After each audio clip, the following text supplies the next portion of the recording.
There was real fear in Serlai's review of Henning's performance. Hysteria, he wrote, avalanche, morphine, bloody, flame, violent, ravaged, distortion, corpses, infinities.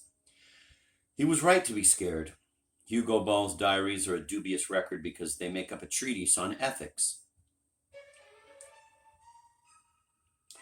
Day by day, as Dada unfolded, he sought justifications for the barbarisms of the night before. But inside the cabaret, he and the others abandoned the need for justifications. Then, like lovers seeking a way out of an illicit affair, they all of them contrived endless escapes the next morning and surrendered again by sundown. They knew Nietzsche's warning that, quote, whoever fights monsters should see to it that in the process he does not become a monster, end of quote. As they danced in a circle on the stage, making a fire out of all literature, culture, modern art, they remembered those words like junkies reading the warning on a bottle of narcotics. They knew they had created a monster, and they had as much affection for it as Mary Shelley had for hers.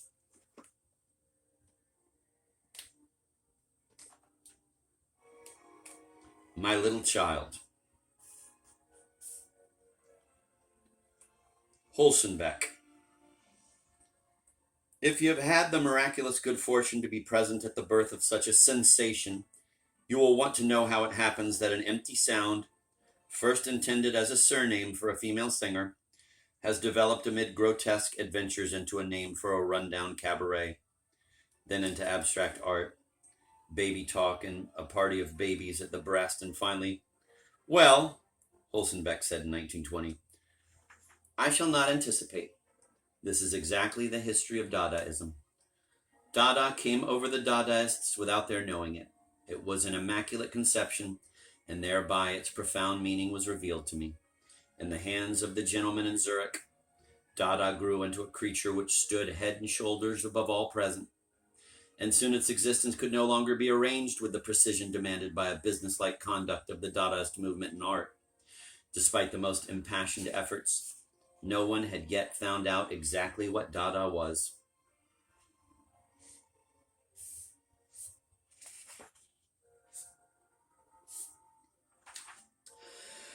There is a figure who appears in this book again and again. His instincts are basically cruel. His manner is intransigent. He trades in hysteria, but is immune to it. He is beyond temptation, because despite his utopian rhetoric, satisfaction is the last thing on his mind.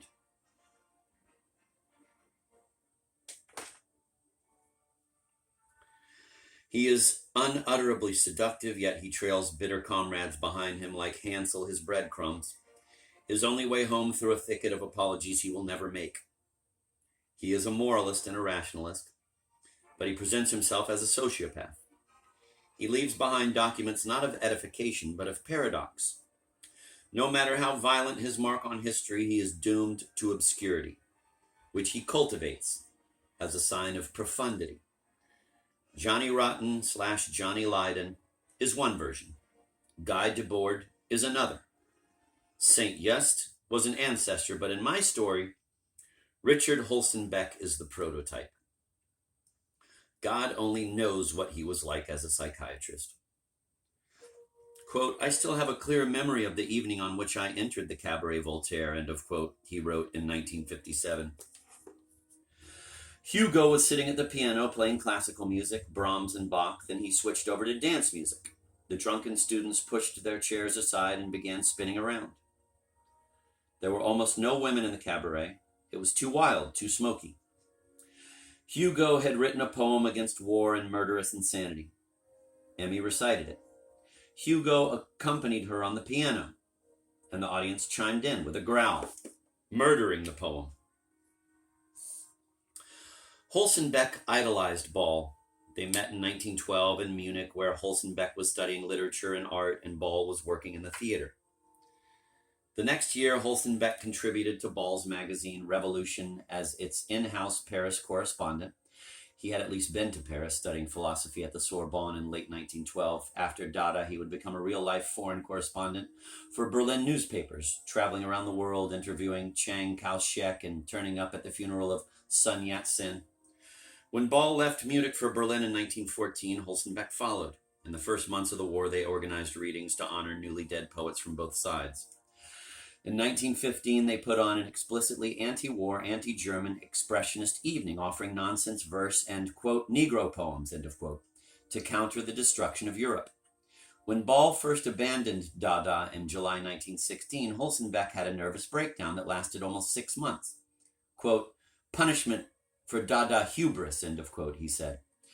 He was in Zurich only because of Ball and his draft board. He arrived on February 8th, 11th, or 26th, 3, 6, or 21 days after the cabaret opened.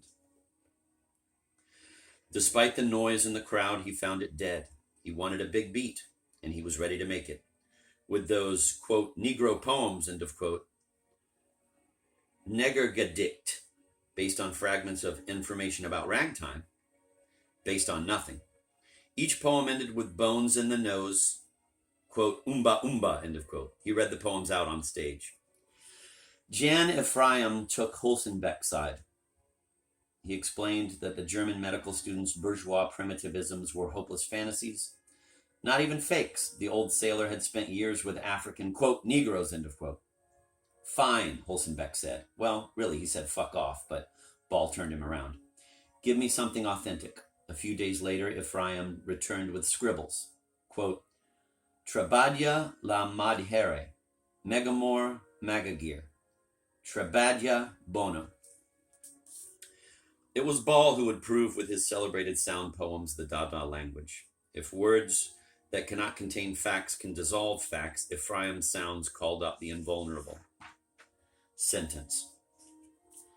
Holzenbeck stood on the stage and recited the cabaret owner's blank syllables, then made up his own, refusing in every instance to give up his stupid umba umba. The crowd responded in 100 different ways. He sat beside a big bass drum, pounded it, shouted the new words, then, like Jerry Lee Lewis and a whole lot of shaking going on, whispered them, then roared back. Reciting his poem, The End of the World, he stalked to the stage and slashed the air with a riding crop, spitting out his meaningless sounds as if they were apocrypha straight from the lost Gnostic gospel of truth. Quote, Poem Bruitist performed for the first time by Richard Holzenbeck Dada, end of quote, he liked to say. Quote, or if you prefer the other way around, end of quote. It was still a fraud, but no one knew. Quote, I secretly went to the university and started studying medicine, end of quote, he told the audience at the Institute of Contemporary Arts in London in 1971. Quote, I couldn't say it to anybody because they would have thought I was a terrible liar and bourgeois. In the morning, he goes to the university, and at night, he makes umba umba, end of quote. But in Zurich in 1916, neither the Dada Six nor the crowd could have told umba umba from Hold On, I'm Coming. And so the Dadaists made their rhythm as the crowd clapped off the beat, rushed the stage, grabbed at Holzenbeck's legs. It didn't matter what language he was speaking or if he was speaking any language at all. Quote, all art begins with a critique, end of quote, he said. Quote, with a critique of the self always reflecting society. Our critique began, as all critique begins, with doubt. Doubt became our life. Doubt and outrage. Our doubt was so deep finally that we asked ourselves, can language express a doubt so deep, end of quote.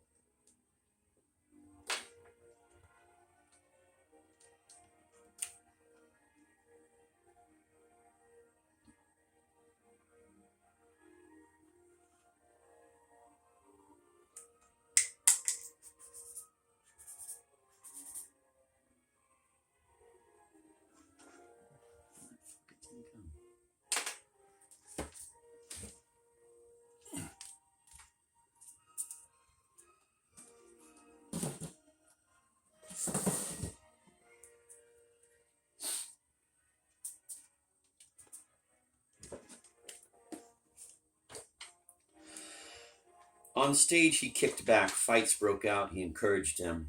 Quote, you are invited to interrupt me anytime you want to, he said in London. I would like you to be a little bit lively, such as we were.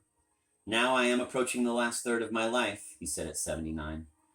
And I'm not as lively as I was in 1916 in Zurich at the Spiegelgas. Then I was very lively. I could jump over tables and chairs, beat people up, and was beaten up, of course, too. But there's still a little bit of this spirit left in me.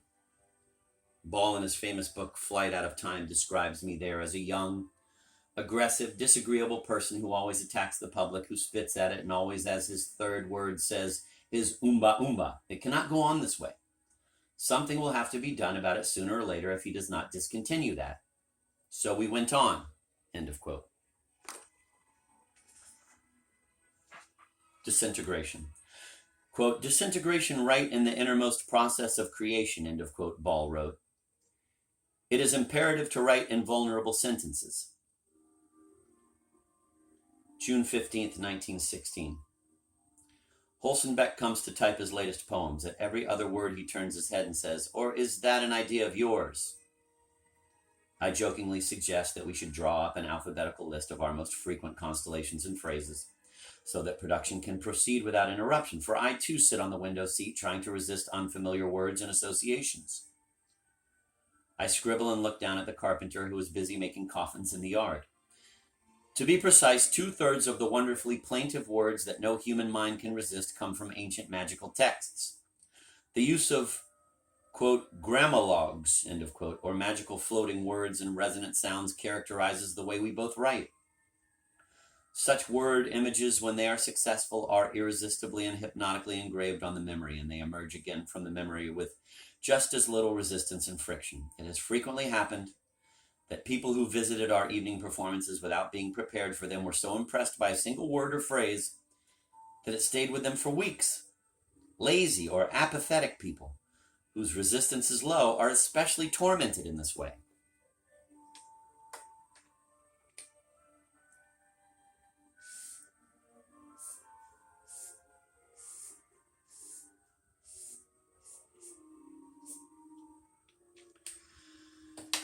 So it came up, the blind oath, the severed gesture, the buried curse, the dance. It took an entire civilization to forget and 10 seconds to remember.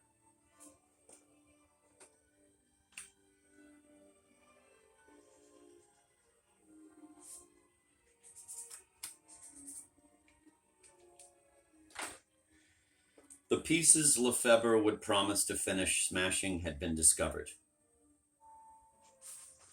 The momentum was there. The task was to increase it. Some things assisted us in our efforts, Hugo Ball said. First of all, the special circumstances of these times, which do not allow real talent either to rest or mature, and so put its capabilities to the test. Then there was the energy of our group. One member was always trying to surpass the other by intensifying demands and stresses. Janko contributed the masks.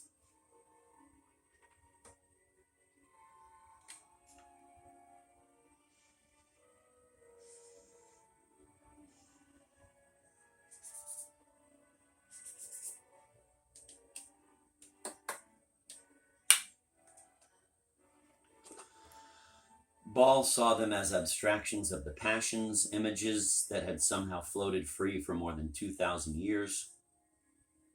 Arriving in a crooked street in Zurich en route from the secret olive groves where the Greeks performed their first plays.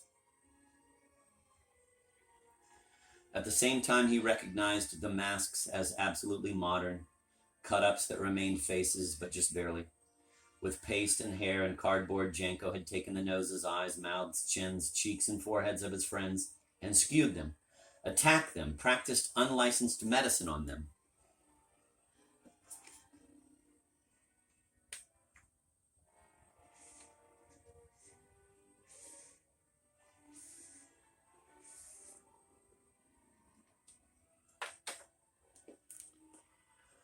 To Arp, the masks were at once fetuses and autopsies. Flatly, they took the Cabaret Voltaire draft dodgers to the front.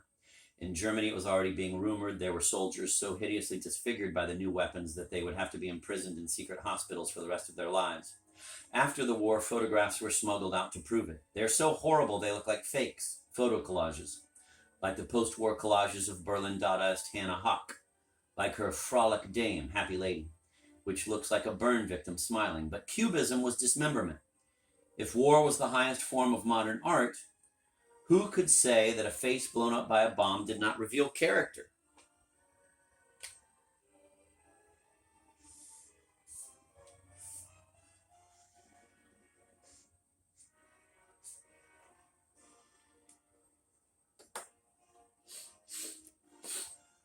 Hugo Ball said, "We were all there when Janko arrived with his masks and everyone immediately put one on. Then something strange happened. Not only did the mask immediately call for a costume, it also demanded a quite definite, passionate gesture bordering on madness. Although we could not have imagined it 5 minutes earlier, we were walking around with the most bizarre movements, festooned and draped with impossible objects, each one of us trying to outdo the other. The motive power of these masks was irresistibly conveyed to us.